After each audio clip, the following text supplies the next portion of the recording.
কৃষ্ণ করুণা সিন্ধু দীনবন্ধু জগৎপতে গোপেশ গোপিকাকান্ত রাধাকান্ত নমস্তুতে।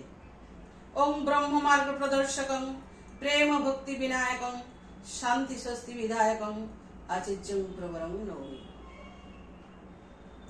একবার কলিকাতা বিশ্ববিদ্যালয়ের উপাচার্য রেভারেন্ড আরকুহাট এসেছিলেন শ্রী শ্রী ঠাকুরের জন্ম মহোৎসব উপলক্ষে।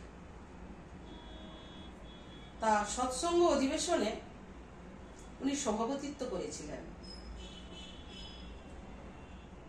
পাশে বসেই মাতা মনমোহিনী দেবী স্বহস্তে বটিতে ফল কেটে উনাকে খাইয়েছিলেন। রেভারেন্ড আরকুহাট বলেছিলেন, এই সুদূর ভারতবর্ষে এসে তোমার কাছে এসে আমি আমার মায়ের পরশ পেয়ে ধন্য হলাম। নেতাজি সুভাষ, দেশবন্ধু মহাত্মা গান্ধী, হাউজার মেন্দা, রেভারেন্ড আরকুহাট, ইনারা সবাই মাতা মনমোহিনী দেবীকে নিজের মা মনে করতেন। জাতির জনক মহাত্মা গান্ধী বলেছিলেন, এক অদ্ভুত ব্যক্তিত্ব সম্পন্ন নারী আমি আমার জীবনে কখনো দেখিনি। সত্যি এক অসাধারণ নারী মনমোহিনী দেবী।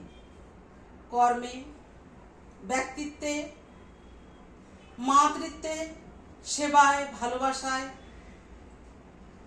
তিনি ছিলেন নেত্রী, সৎসঙ্গ জগতের নেত্রী। তিনি ছিলেন আশ্রম জননী। তিনি ছিলেন শ্রী শ্রী ঠাকুরের জীবন সর্বস্ব। তিনি ছিলেন শ্রী শ্রী ঠাকুরের বিশ্ব হিতযজ্ঞের প্রেরণা।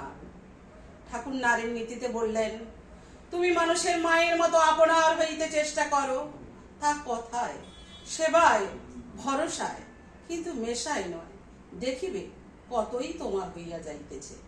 জয় গুরু, বন্দে পুরুষোত্তম।